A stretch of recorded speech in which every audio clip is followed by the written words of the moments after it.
સુરતના ઉધના વિસ્તારમાં એક પરણિતાને તેનો પતિ છોડીને જતો રહ્યો હતો.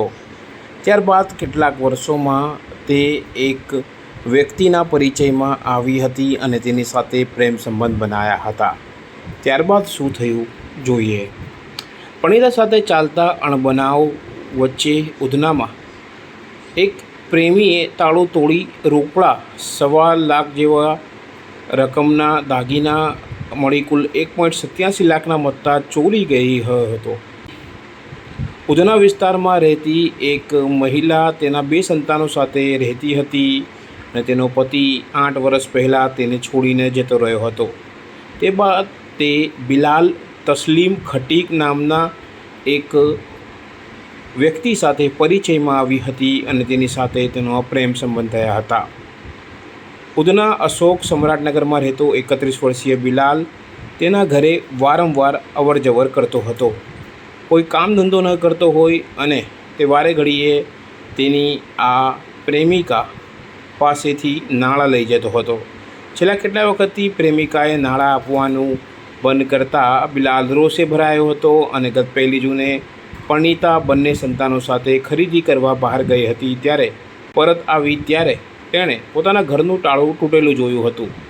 તે બાદ તેણે ડુપ્લિકેટ ચાવીથી આ તાળું ખોલ્યું હોય તેવી શંકા તેના પ્રેમી બિલાલ પર ગઈ હતી, જેથી કંટાળીને આ યુવતીએ ઉધના પોલીસ મથકે ફરિયાદ કરવા પહોંચી હતી, જ્યાં બિલાલ ખટીક વિરુદ્ધ ગુનો નોંધાયો હતો. અને તે બાદ પોલીસે બિલાલને પકડી લાવી તેની સખ્તાઈથી પૂછપરછ કરતાં તે ભાંગી પડ્યો હતો અને ચોરી કરીને તેણે આ સામાન પોતાના ઘરે મૂકવાના બદલે તે જ્યાં રહેતો હતો તે કારખાનામાં સંતાડી દીધા હોવાનું જણાવતા પોલીસે ત્યાંથી દાગીના તથા રોકડા કબજે કર્યા હતા. સાંભળીએ ડીસીપી ભગીરથ ગઢવી આ વિશે વધુ શું માહિતી આપી રહ્યા છે.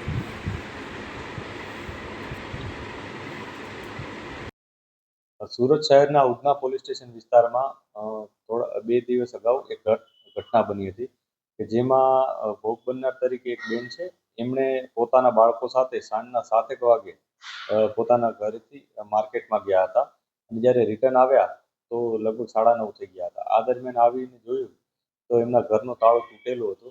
એટલે એમને થોડુંક શંકા ગઈ. અંદર જઈને જોયું તો એમના ઘરનું જે કબાટ હતો, કબાટમાંથી તિજોરીમાંથી ચાવી ખોલીને અથવા કોઈ ડુપ્લિકેટ ચાવી વડે ત્યાં ચોરી કરવામાં આવી હતી અને આ પ્રકારે એમને પોલીસને રજૂઆત કરી.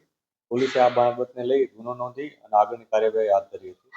આ આગળની કાર્યવાહીમાં પોલીસને એક વ્યક્તિ બિલાલ તસ્લીમ ખાટીક કરીને છે એના ઉપર શંકા ગઈ હતી.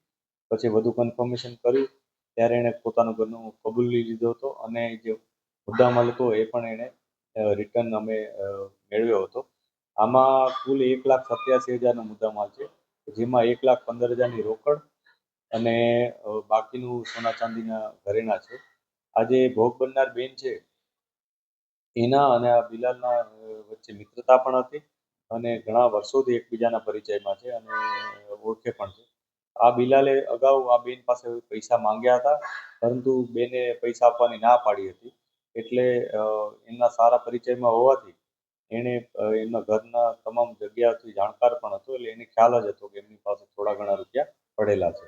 આ બાબતને લઈ અને જ્યારે આ બેન બહાર ગયા ત્યારે બિલાલ પાછળથી આવ્યો હતો ઘરે અને એણે તાળું તોડ્યું હતું અને અંદર તિજોરીની જે ચાવી હતી એ પોતાની રીતના જ મેળવી અને ખોલી અને એમાંથી આટલો મુદ્દામાલ લઈ ગયો. બિલાલ શું કામ? બિલાલ છે એ કોઈ ખાતામાં કામ કરે છે અને જે મુદ્દામાલ હતો એના ખાતામાંથી પોલીસ દ્વારા રિકવર કરવામાં આવ્યો છે. બિલાલ એ ખાતામાં કામ કરતો હતો અને એનો કોઈ અત્યાર સુધીનો ગુનાહિત ઇતિહાસ નથી મળ્યો. અમે તપાસ કરી રહ્યા છીએ. અન્ય જગ્યાએ પણ અમે પૂછતાછ આ બાબતે કરી રહ્યા છીએ. બિલાલ અત્યારે જે માહિતી છે એમાં સુરતમાં જ હોવાની માહિતી છે, પરંતુ અમે તપાસ કરી રહ્યા છીએ કેમ કે ઘણા વર્ષોથી સુરતી તરીકે રહીએ છીએ, પરંતુ કેટલા પહેલા અગાઉ કોઈ જગ્યાએ રહેતો હતો નહીં. સુરતમાં કઈ જગ્યા? અત્યારે અમે એ ઉધનામાં જ કોઈ જગ્યાએ રહે છે એવી માહિતી આપી છે.